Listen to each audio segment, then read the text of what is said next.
For a while, viewers started asking the same question: what really happened to Cole Sonne? 1 minute, Sonne Farms was exploding across YouTube, pulling millions of views with some of the most cinematic farming content the platform had ever seen. Then suddenly, rumors began swirling. Was the farm struggling? Did the pressure get too real? Or was something bigger happening behind the scenes that fans weren't being told? When you mix massive equipment costs, unpredictable weather, and the non-stop grind of content creation, things can change fast. But the truth behind Cole Sonne's story isn't what most people expect, and it might completely change how you see modern farming. Almost overnight, Cole Sonne transformed from a relatively unknown South Dakota farmer into one of the most talked about creators in agriculture. While most farm channels stuck to simple, handheld footage, Cole went the opposite direction, investing heavily in professional cameras, drone shots, and editing that made everyday fieldwork look cinematic. Viewers weren't just watching crops get planted, they felt like they were inside the operation. But the visuals weren't the only thing pulling people in. Cole did something many farmers had avoided for years. He opened the books. Instead of hiding the financial side of farming, he broke down equipment costs, land investments, and even how tight margins could get. For longtime farmers, this level of transparency was almost unheard of. For younger viewers and aspiring agricultural entrepreneurs, it was magnetic. The channel didn't just grow, it surged. Subscribers piled in, videos racked up massive watch time, and Sonne Farms quickly became a name people recognized far beyond the Midwest. Yet with rapid attention came an unexpected side effect: scrutiny. Some praised him for modernizing agriculture and showing the reality behind the business. Others quietly wondered if this kind of growth was happening too fast, and whether the success everyone was seeing told the full story. And that's when the conversation started to shift. As Sonne Farms kept growing, one topic began pulling more attention than anything else: the money. Cole didn't dance around it. He spoke openly about the staggering price tags tied to modern farming. Combines worth hundreds of thousands, high-tech planters, land that seemed to climb in value every single year. For many viewers, the numbers were almost hard to believe. Farming suddenly looked less like a quiet rural lifestyle and more like a high-stakes business. That honesty is what made people trust him, but it also sparked questions. Some viewers began wondering how any farm could sustain that level of spending without serious financial pressure. Was crop revenue enough? Had YouTube quietly become the safety net? Speculation spread in comment sections, with armchair analysts trying to piece together the real balance between digital income and dirt-under-the-nails farming. Supporters argued that Cole was simply showing what agriculture had already become: an industry driven by scale, efficiency, and smart risk-taking. Critics, however, worried that the polished videos might be making the financial gamble look easier than it really was. What most people didn't see was the invisible weight that comes with operating at that level, because once the numbers get bigger, the margin for error gets smaller. And soon, Cole would be reminded of that reality in a way no farmer can control. Growth in farming isn't something you stumble into, it's something you commit to. And Cole Sonne made it clear early on that standing still was never part of the plan. As seasons passed, viewers watched Sonne Farms scale up. Larger equipment, smarter technology, more acres. Each move signaled confidence, but behind every upgrade sat a massive financial commitment. Modern machinery doesn't just cost a lot, it demands productivity. When you invest that heavily, the farm has to perform. From the outside, it looked like a masterclass in expansion. Cole approached decisions with a business mindset, explaining how efficiency could make or break a season. To many, it was inspiring. Proof that today's farmer has to think like a CEO. But expansion quietly raises the stakes. One delayed harvest, one equipment failure, or one rough market swing can ripple through an operation fast. Unlike most businesses, farmers can't simply pause production when conditions turn bad. The clock is always ticking, and nature doesn't negotiate. Some longtime viewers started noticing the intensity in the operation. The pace felt faster, the decisions felt heavier, and with an audience now watching every move, the pressure wasn't just financial. It was public. Then came the factors no amount of planning can fully control, and it threatened to test everything he had built. Just when things seem to be running at full speed, reality delivered the reminder every farmer knows is coming.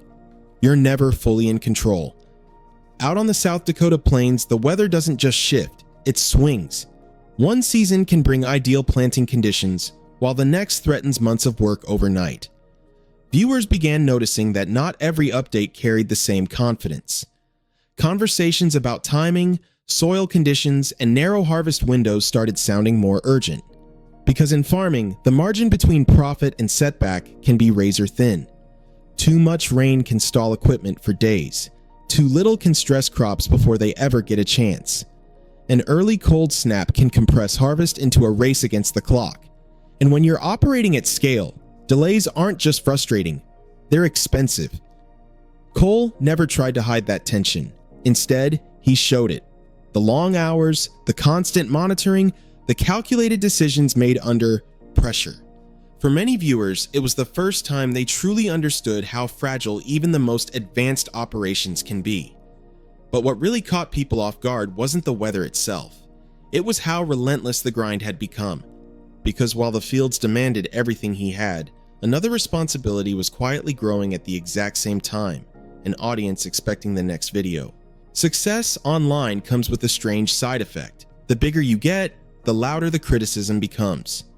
As Sonne Farms continued gaining traction, a shift started happening in the comment sections. Some longtime farmers questioned whether the polished storytelling was showing the full grind of agriculture.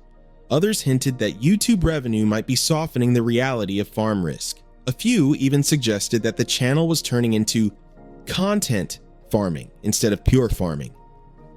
None of it was explosive drama. No scandals, no major accusations surfaced, but the whispers were there. And in tight-knit rural communities, perception matters. For Cole, the challenge wasn't just running equipment or managing acres and stocks, it was navigating opinion. Traditional agriculture has deep roots, and rapid modernization can make some people uneasy. Cameras in the cab, revenue breakdowns on screen, sponsorships. To some, it felt like innovation. To others, it felt unfamiliar. At the same time, viewers began speculating about burnout.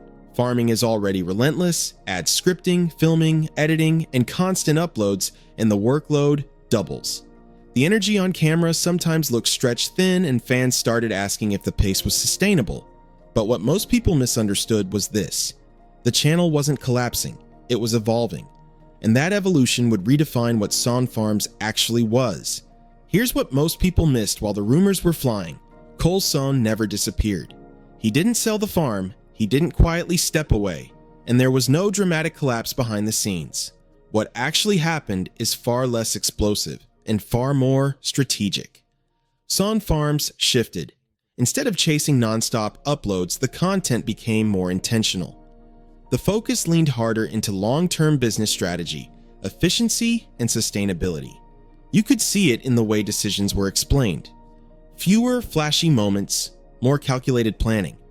It wasn't about hype anymore, it was about longevity. At the same time, Cole embraced what the channel had naturally become, more than just a farm. It's a media brand layered on top of a working agricultural operation. That blend changes everything. YouTube isn't replacing farming, it's reinforcing it, diversifying income in an industry known for razor-thin margins. And that's the part critics often overlook. Modern farming isn't what it was 30 years ago. Surviving today means adapting to markets, technology, and even digital platforms. Cole didn't fall off. He adjusted to the reality of running two demanding businesses at once. The real story isn't about downfall, it's about evolution, and whether this model represents the future of agriculture itself. So, what really happened to Cole Sonne? Nothing collapsed, nothing exploded. There was no secret scandal hiding behind the camera. What changed wasn't the farm, it was the scale of the vision. Sonne Farms grew from a local operation into something far bigger, a business that blends agriculture, media, and modern entrepreneurship all under one roof. The rumors came from growth, the pressure came from visibility, and the speculation came from people trying to understand a version of farming they hadn't seen before. Cole didn't disappear, he adapted. He leaned into efficiency, smarter strategy, and long-term sustainability instead of chasing constant hype. And in an industry where margins are tight and variables are unpredictable, that shift might be the smartest move of all. The bigger question isn't whether Sonne Farms survived the spotlight. It's whether this is exactly what farming will look like in the next decade. Transparent, digital, and built as much online as it is in the field.